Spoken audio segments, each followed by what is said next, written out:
What did you want to talk about today, Holly? Well, I just wanted to say hi and chat with one of my favorite writers, Jerry Like what? Stahl. Like, right? Oh, that's very nice of you to say. You write it these days. What are you working on? So I am I'm not working on my memoir right now because it's with my agent and it's going to go out on submission in September. Uh, and you named my memoir, so you know about that. Refresh my memory. Scary, Beautiful. There you go. Right. Yes. And I'm working on my Substack, and I'm kind of working on a novel, but it's like a secret. You have a first sentence? I have written like 5 chapters. Yeah, but you have a first sentence. Yeah, I do. Okay. Yeah.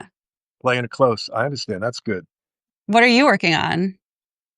I got a collection I'm finishing up. It's coming out next year sometime, and I got a novel coming out in 27. What's it called? The novel? Yeah, Bad Sex in the Afterlife. that's right. Best title Yeah. ever. I don't know about that, but it's the title. So You there know is what some Raymond Carver said? what? Old Raymond Carver said the story is the house and the title is the roof. So I always clung to that, though I'm not sure exactly what he meant, but I had to I like like to repeat it because it sounds wise. I had to pause and put the visual in my mind. Of course I, you do. s- Yeah. I see that though. It works.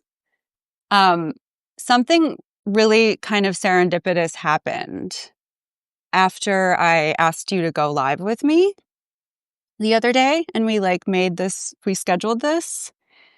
I went to a meeting with Playgirl.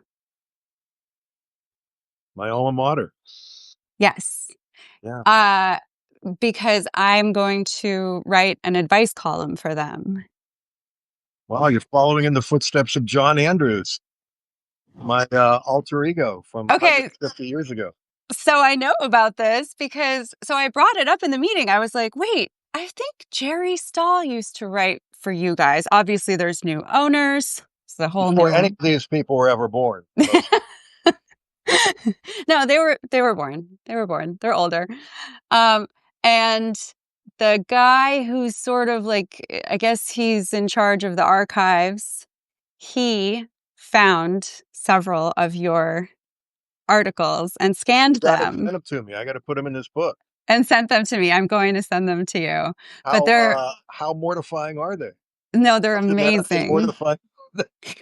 They're Yeah, amazing. I was His in great shape when I was writing those. his turn. I don't know if you can see.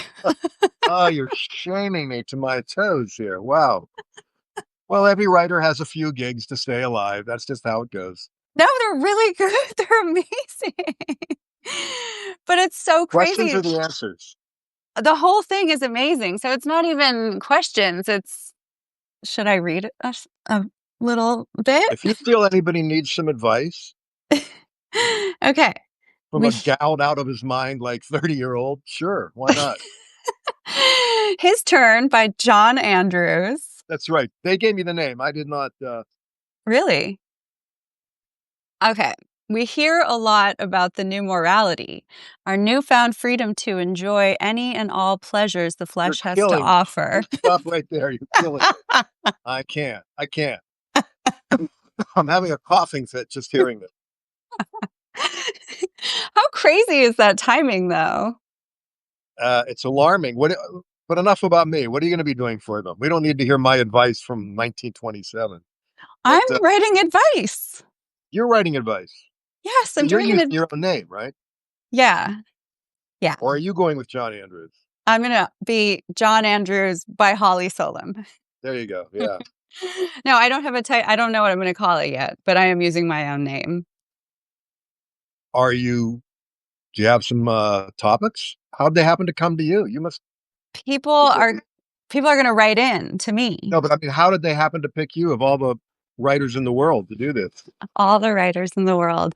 I actually sent them an essay that was Okay. like too edgy for everyone else, Hmm. called Do Men Owe Us? It was too edgy. But, you Yeah, know, when I think edgy, I think Playgirl. exactly. And they were super into it and Hmm. said they wanted to publish it. And then they were like, we should do something else together because our Oh, brands make sense. And yeah, that makes sense. You have a brand. yeah, the whole anthropology thing and the Yeah. so Really happy for you. That's great. It's a real thank feather in your you. cap. Yeah, it's a feather in my cap. My problem when I think I told you this, and it's in this book. Whenever I cashed a check in the bank in the lobby of the building, I'd cash my Playgirl check, and they would just look at me, this like guy with green teeth, all like stuffed up. My skin's the color of like, lime jello, frog skin, and they just look me up and down like, why is Playgirl paying this fucking geek, $400? But I That's just, a I just and funny enough, kept them they guessing. pay about the same today. Really? Oh, I'm so sorry I gave that up. Well, but that's the dollar's worth so much more now. It's great though. I'm very excited. How did you start do writing for them? That's a very good question. I don't quite remember how that landed in my lap. And you were I 30? mean, I think I was, Jesus, I don't know. That was back when I was writing for Hustler, but as a Yeah, humor.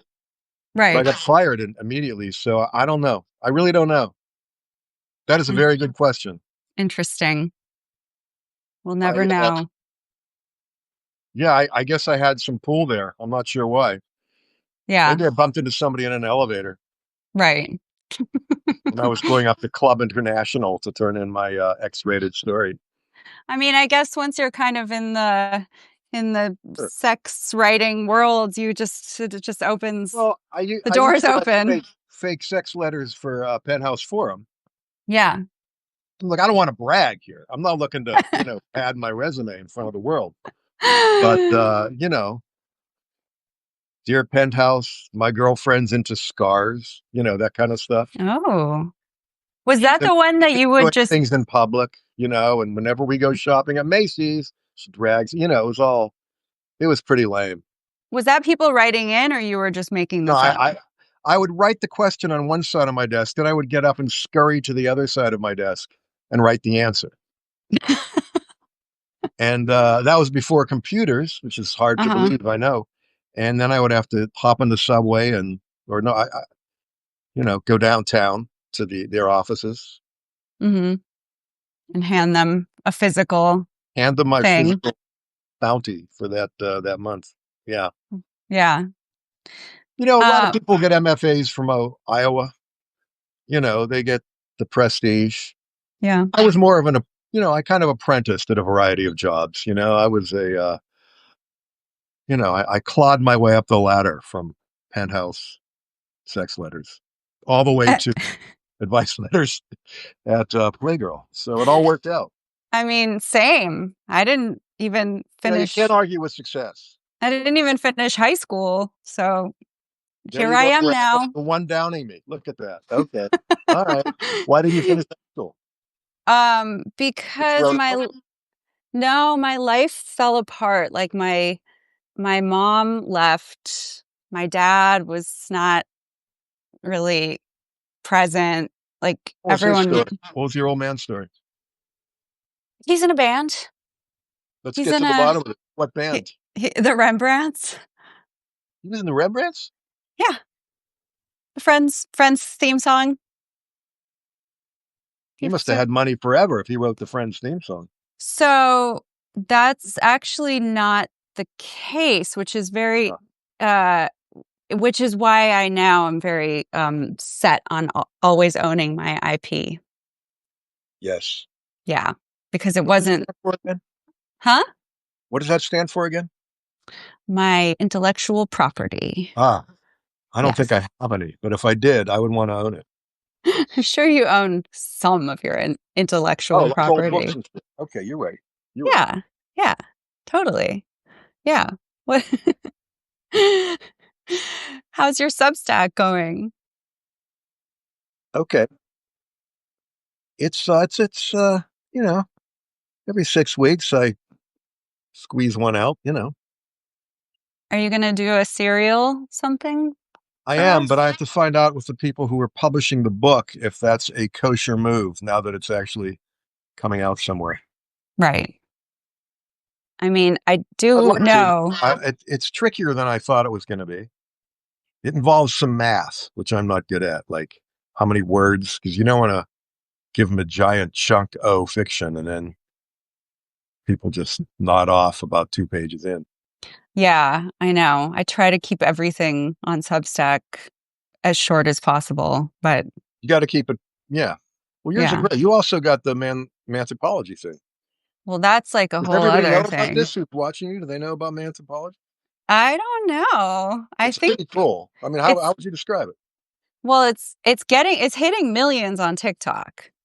Look at So you. Look at that. Wow. yeah, in the TikTok Great. world, I'm famous. I made it. But Where else is there? over here, I don't know. I don't know if people are hip Well, to it how can you yet. monetize your TikTok thing? Oh, TikTok is monetized. Like So you're doing good. You're living off this. TikTok is good. TikTok pays. Fantastic. Great. Yeah. Yeah, and plus I'm shooting it for like I work with a media company, so they Hmm. sort of like handle all the business stuff and the brand deals and take care of everything. They pay me to do the show. So, it's great. You are cooking with gas, as my grandmother used to say. It's right. Cooking with gasoline. Yeah, manthropology is fun and crazy and kind of scary, but I think it's like Do you want to tell people what it is? I mean, because it's a very specific, interesting kind of, man on the street thing. I Literal. talk Man on the street. yeah, I talk to men about being men. So, I run up to men on the street with a tiny microphone and I say, "Hi, just asking men, why are you like this?" And that's the voice you use? Yeah. That I can see that. Yeah. Yeah, and then they react. I have to say, as not giving you a plug or anything here, but it's pretty fucking entertaining. Oh, good. One of you Thank asked you. guys if they could bench press you. And they're just crossing boundaries right and left. That was really interesting. Yeah, I try to find, something about them that's, like, manly, like, But obvious you that get these guys, the genius of what you do is you catch that sweet spot in men where they really want to impress you, or they try to be really clever and cool and manly, and it's just wow. they Kind of either they either if wanna nobody has seen it, I recommend it. It's kind of genius and it's really funny. Thanks, Jerry. Really good. Yeah, they either wanna impress me or kill me. Some Not of that the big dish sometimes. or yeah, some of them Matt Starr is saying, "What does Jerry think about men?" I don't think about men a whole hell of a lot, I look at it this way. Here we are, we're men, and if somebody walks up to us on the street with a tiny microphone and sticks it in our face and asks us questions about how manly we are, we have a choice at that moment how much we want to expose. I like to play it close to the vest. I don't like to give up a lot about myself. What would you say if I said, "What's the manliest thing about you?" I would say, talk to my lawyer. Well, immediately. Can I have your lawyer's number, please? Sure. I'll give that to you after the show. Okay, I will interview your lawyer next. So, like, what is your oh, wait, one other question. Do you believe in manifestation? I'm sorry. M Well, man is that a pun? Like man infestation? yeah. I don't, Do you manifest? accidentally, I think. I'm not sure what manifesting is. This part of the secret?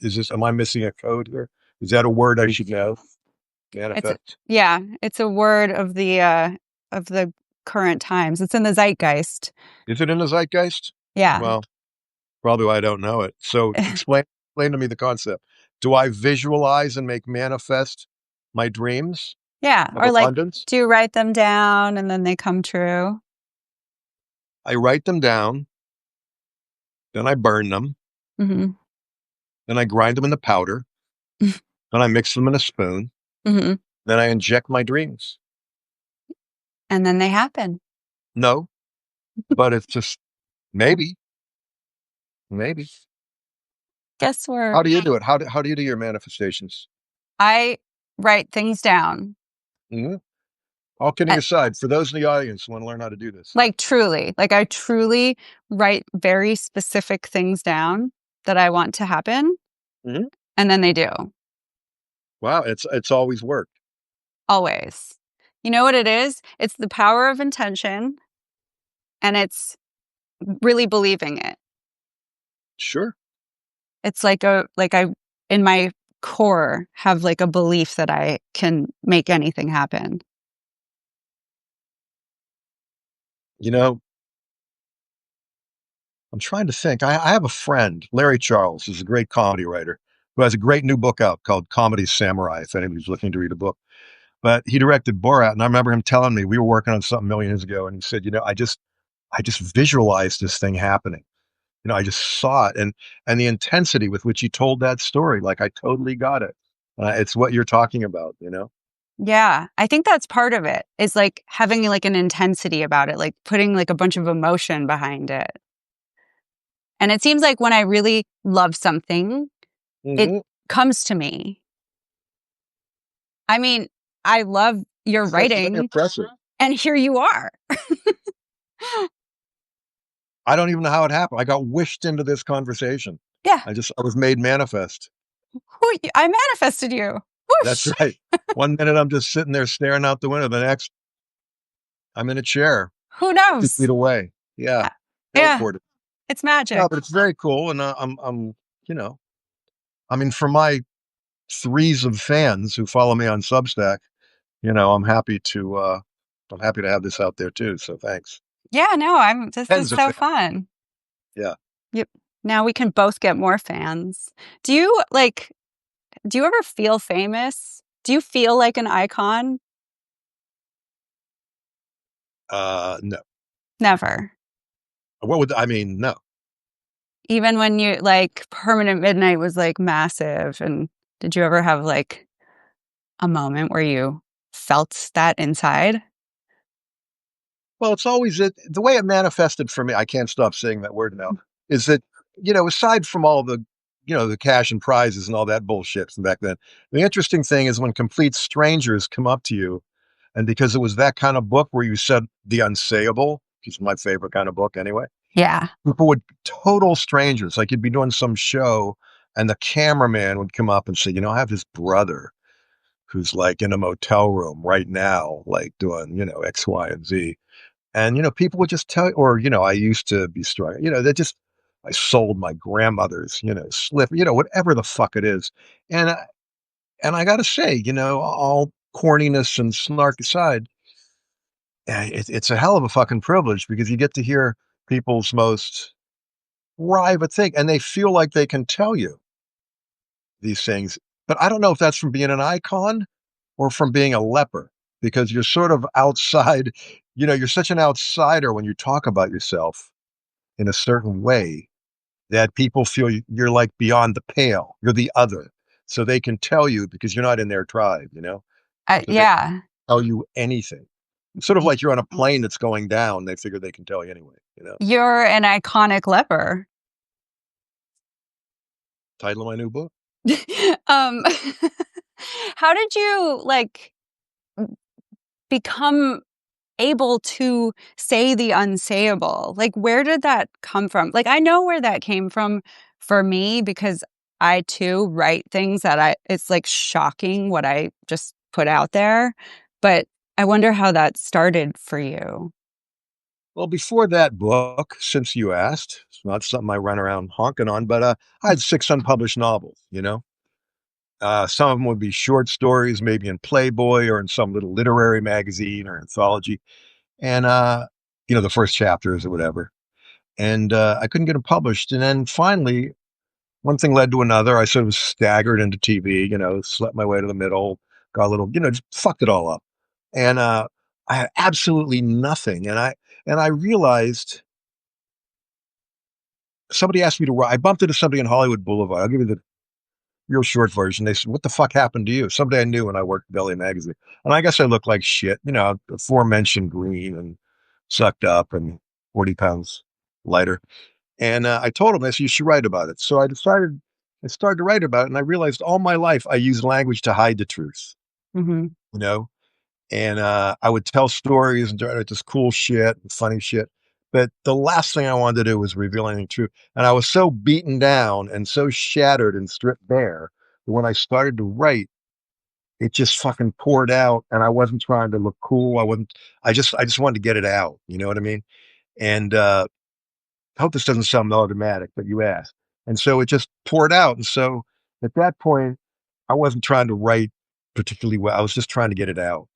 And so, sort of in spite of myself, I got so beaten down that I wasn't trying to look good or sound good or be smart. And that's how it all came out. It wasn't like a conscious decision. It was more like, if I don't do this, I'm going to die. And Yeah. that happens. Honestly, that's exactly how it was for me too.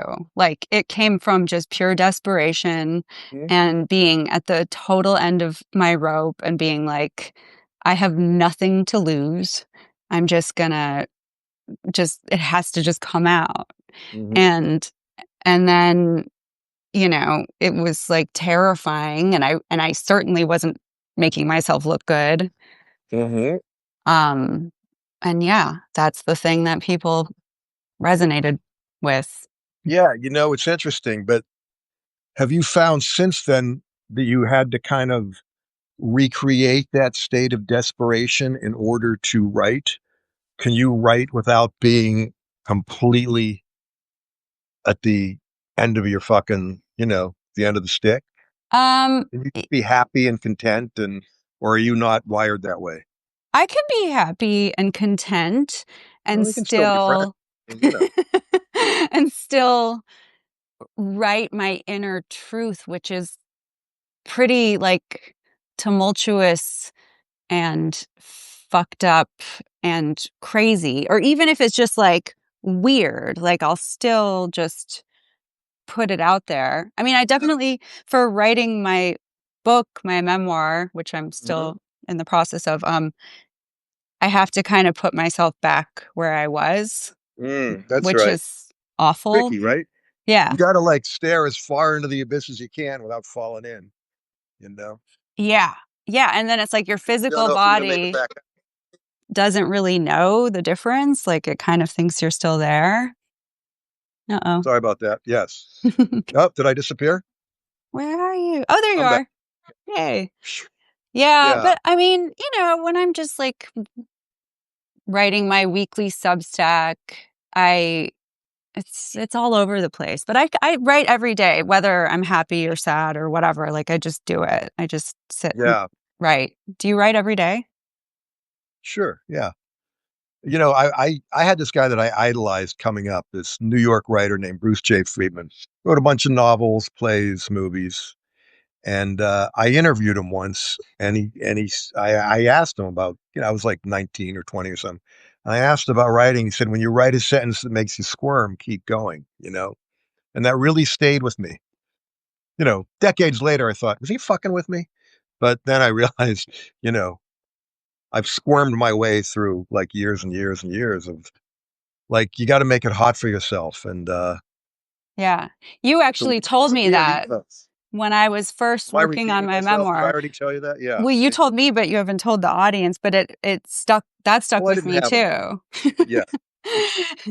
It stuck with me, and it's like, yeah, every time I sit down to write, I think of that now every time. I'm like, "Ooh, I have to, like, divulge a secret," or, like, "What's the point?" There you go. I have Yeah. to say something kind of, like, icky. Well, that's the thing. It's like every book is a kind of triumph, but right. I mean, but it's also the moment of your highest triumph contains this seed of your most mortifying moment. Like if you don't put that sacrificial thing in there, like, oh my God, I can't believe I fucking said that. or just put something in there that is a bit of a squirm. Yeah. I don't want to say cringe because cringe is different from squirm. What is the difference between cringe and squirm? Cringe and quim. Cringe, I think cringe is just creepy and embarrassing. Uh-huh. It's just more like you're trying to be something. Yeah, I don't know. It's like Oh porn. I yeah. know cringe, like the Supreme Court said. I know cringe when I see it. You know, but squirm is like, wow, that's the shit people can relate to. Right. Cringe is like the stuff people like recoil from. Cringe is like trying too hard to Well, be like like JD Vance is cringe. Like JD uh, Vance making a joke. God bless him. He's just cringe. he's Those so guys trying to be cringe. cool, or Trump dancing. It's like, oh my God. I mean, hey, hats off. When I'm that age and I'm diapered up, if I'm fucking doing a cha-cha in front of a room full of people, then hats off for me. I don't know if I'll ever get there, but if I do, you know, that'll be something. But I that'll be cringe. It won't yeah. be, well, actually it'll be squirm too. It'll But be squirm and cringe. I don't know. yeah, You're just the more squinge. you're more squirm than cringe. Like I don't know if you could ever be Nicest that thing anyone's ever said cringe. to me. Thank you. You're welcome. You deserve it. It's the little things. Thank you. Yeah, yeah. So like what is your process? I don't know if this is like the most boring stupid question that you hate, but like yeah, do you have like a daily thing? Do you like wake up and meditate and write or like what do you do? I always invent the day like I've never been here before. Uh, just kind of dive in and try to get physical. And then, you try to create a day that reaches a point of such discomfort that the only relief is writing. So again, make it hot for yourself. It's relief. Writing is relief from reality for me. Mhm. That Same. sounds really sad, but Well, nevertheless, it's kind of true. it's the only I place have a where you hard time can writing when I feel great, but since I don't yeah. often feel great, not that big of a problem. I mean, it's the only place where you can control everything Can you control it though? in writing. Didn't you ever write something like, "Holy shit, I don't remember writing that." You don't ever just kind of zone out and come back and you're still No, typing. I do. I don't think when I'm writing. I just am like blah, blah, blah, and Yeah, then just got to get out of the so way. you're right. Maybe I can't control it. But I get it. Like I do the same thing. Like I bleach the toilet and then I'm so miserable I That's the have same. to That's the write. same thing. Did I say I bleached the toilet? I don't even know what that is. That code? What does that mean? No, I go through my day and I'm like I do all these things that I Oh, like I don't see. want to do. That's And me. then, I was just doing some seat bleaching before we checked in. Yeah, seat bleaching. that's what we call it in bleaching the toilet. Yeah. Yeah. I didn't want to get graphic and say the T word. Don't say the T word. Not here. That Not here. word needs Safe to be space. reserved Safe for the space. page. Save Yeah. it for the page. So So how many of these live things have you done? just you and me, Oh boy. Jerry. Oh boy, look at this. Okay. Well, I'm That's it. honored.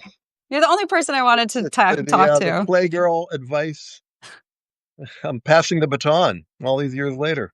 Yeah, that's what it is. You're passing the baton. Thank you. The Playgirl baton, as I like to think of it. There would be no Holly at Playgirl if there was no John Andrews. Whatever happened to him? I I'm gonna. remember reading I didn't really want to read them after, but I'd pick one up and I just look at this. I think, I don't know who that guy is, but I just want to punch him in the fucking face, after I would read these things. But I I love don't know how they them. hold up, but I love them. I'm gonna send them to you. I won't read aloud anymore. Don't worry. I mean, you can. I mean, it's hilarious, but you know, It might be. It's that might be squirm. cringe. It's That might be squinge. cringe. Yeah. It's squinge. It's not full cringe. Yeah. It's a squinge. Yeah. So, what are you doing with the rest of your day? Working. I'm working. What are you This is working it. on today? I am trying to bang out another book. Another other book. Why not? You Are know, you going to give us you reach my any? age, man, you just feel that, you feel those steps behind you. So I'm just writing as fast as I can. Well, that's so exciting. Can you give us anything, any information about it? God no. I find that talking about a book while you're writing it, um, it's like a pregnant woman ripping out a fetus and say, it's like, yeah, look, it's very pretty, and then trying to shove it back. You can't. Once you start talking about it and exposing it to air, not the world's most felicitous uh, Yeah. metaphor, but It's once you kind of start talking cursed. about it, I think it ruins it. Because Yeah. somebody can say one thing, or suddenly you see it, just like, just got to do. Yeah. Does that That's make any why sense? it makes perfect sense. That's why I'm not talking about the thing I'm Yeah, and there I writing, go. my secret thing. Yeah. Except for saying it's a secret because no one knows. Yeah, well, I mean, your publisher and your agency must be all excited. I mean, your TikTok success, because I remember with this last book, I was trying to put out, all they wanted to know is like, how many followers I had. And when I told them like 17, they were not, nobody was impressed. Didn't Well, open doors for me. everybody needs to After go today, I mean, follow Jerry. Yeah, you're I'll going to be, blow up. yeah, I might get my triple figures. You're going to go viral. Sure.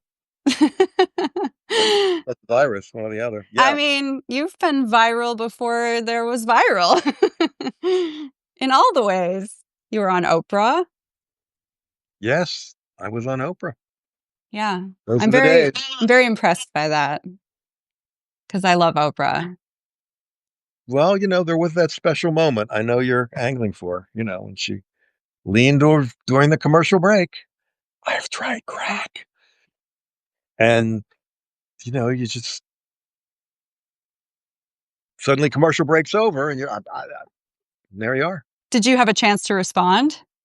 No, it was like a commercial thing. I didn't want to, I'll talk about it now, but I was a little in shock. I was in shock the whole time, it was Yeah. wow, Do you remember what she smelled like? minty. Oh, okay. She was very minty, very nice, Yeah. very refreshing. It wasn't a perfumey scent. It was a refreshing scent. It was like she did brush her teeth just before or Well, I mean, it wasn't like one of those little pine things that hang in an Uber. It wasn't like that. Yeah, I guess it was mouthwashy, but that sounds cheap. She just sounded like she sounded and smelled very just just pleasant. did she hug Pleasant. you? I don't remember. I mean, we didn't, there was no it was a theme show when smart people do dumb things, which I didn't find out till I got there. So I had just, my heart sank. I thought it was like a show about me, but of course it wasn't. It was a show about, when smart people do dumb things. Right. Well, you're a smart person Who did some dumb things? who's done some A dumb dumb things, enough but thing aren't to we get on all? Oprah. Yeah. I hope I've done some dumb enough shit to get on Oprah. Well, you got to write about something. Is she still have a show? I don't know. She like when I was getting sober, Super Soul Sunday, her podcast about like woo woo stuff was my everything. That's like all I listened to was Super Okay. Soul Sunday. And so I think that's where my real attachment to Oprah comes from. Tell me about. I don't know that show. Tell me about it.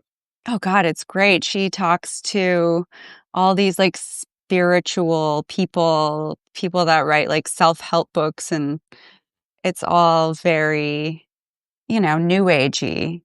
I've written about a lot of those cats over the years. Trans channelers, Yeah. the people. Remember all those like Ramtha, people like that. It's probably before your time. How do you feel about those people? Hey, if they help somebody, they told me one of them told me in a past life I was a bad poet on Atlantis. I was such a bad poet that I destroyed the civilization because The- nobody ever wants to be told they were like a janitor in like Venice. You always have to be, oh, yeah. you were a pharaoh. You were the worst poet in the history of Atlantis and destroyed the civilization. The worst Yeah, one.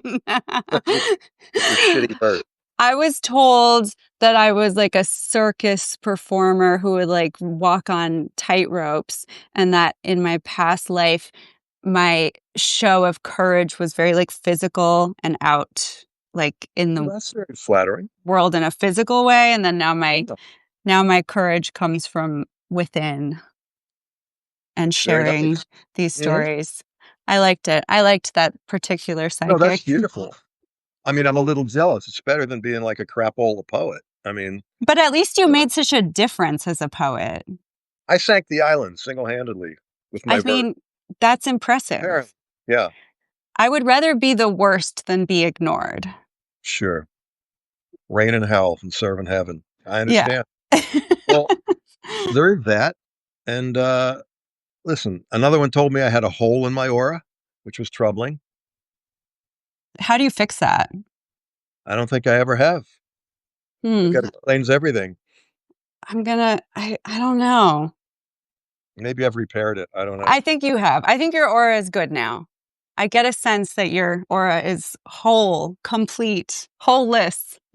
Yeah, those were weird gigs. I used to just write about the weirdest shit I could find, and then singles nude retreats in Topanga. I did one of those. Oh, did you attend? I did. They had a rebirthing ceremony where you got passed around from person to person and suckled. And I just kind of like, I think I was on, I don't know, whatever drug, Quaaludes, whatever. And I sort of realized I'm being like suckled by Herb from Reseda, who's got What? these hairy man paps, who's just like snuggling me and passing me on. And it was, it was no joke, man. Wait. Can you tell me what suckled means? Like, what? Can you be more Well, specific? you were being rebirthed, so they mimicked as if you were suckling at your mother's breast. So not just me, we were all passed along from one to the other. But I was first, and I was horrified. And you're completely nude, you're buoyant in the water, and you're being passed. And next thing I know, there's some like hairy-chested, guy who sold like real estate, in So, Reseda. was he like And Bernie suck, or Herb or something. Yeah, sucking and I'm like on your I'm nipple? like getting like rug burn from his fucking chest hair. It was horrifying. Are you But sucking on his nipple? I didn't suck. I didn't suck. There was no sucking. Let's not go crazy. Now that would be cringe. But it would also arguably be squirm. Squinch. It's squinch. Yeah. We Squid. invented a whole new genre. Well, that's when when we start that podcast together. Maybe this is Squinge the tape. podcast. I The saw squinge tapes. Matt Yeah. Starr wrote we should do this every Friday. Sure. Happy to. What else am I doing? Yeah. 1 o'clock on a Friday. All right. Well, maybe, I yeah, mean, if let's you're gonna make this sit a around thing. squinging, you might as well make a nickel doing it.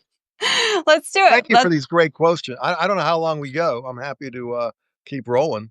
I mean, we can do whatever we want.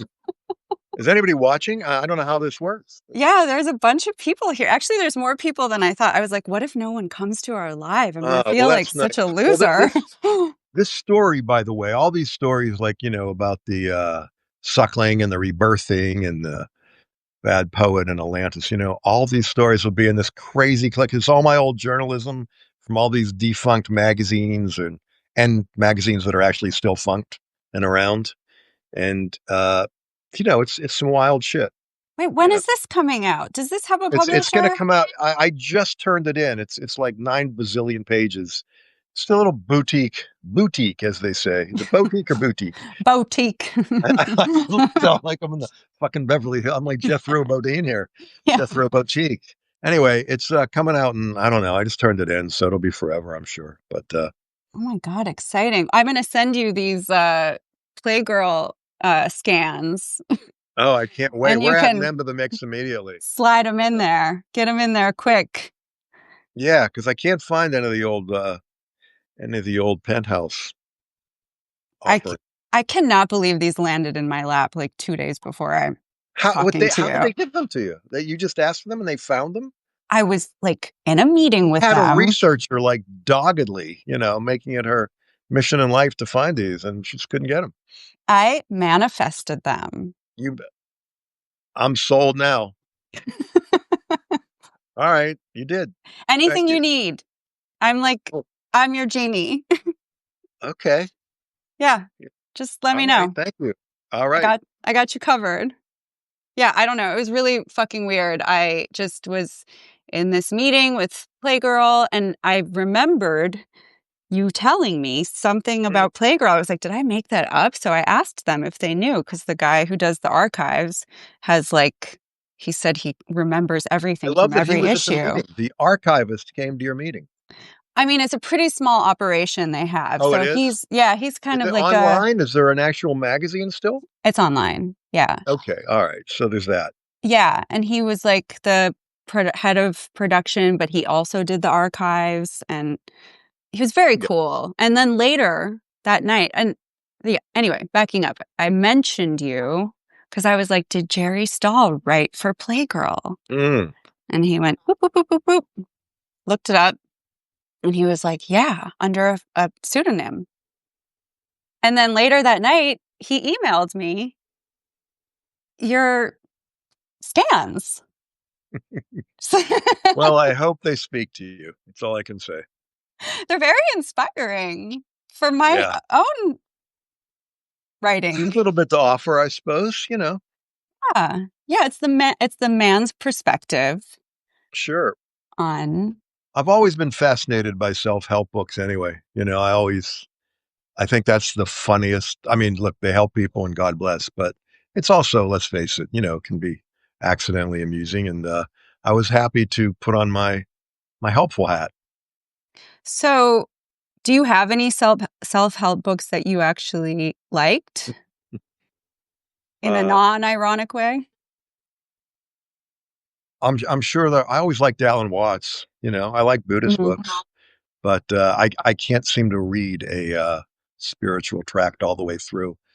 But I have friends who are Buddhists who will send me. It's like not going to a shrink, but standing next to one at a party, so you can Mhm. pick up a couple nuggets. Yeah.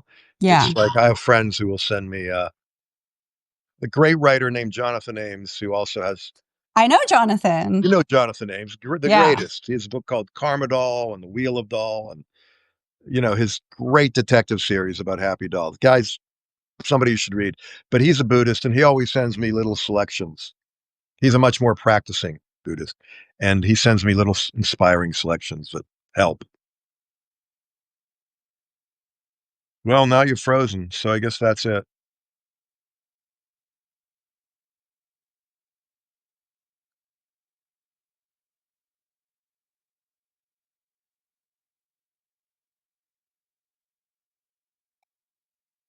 Well, over and out. It's great talking to you, and I hope this helped all of you in the audience.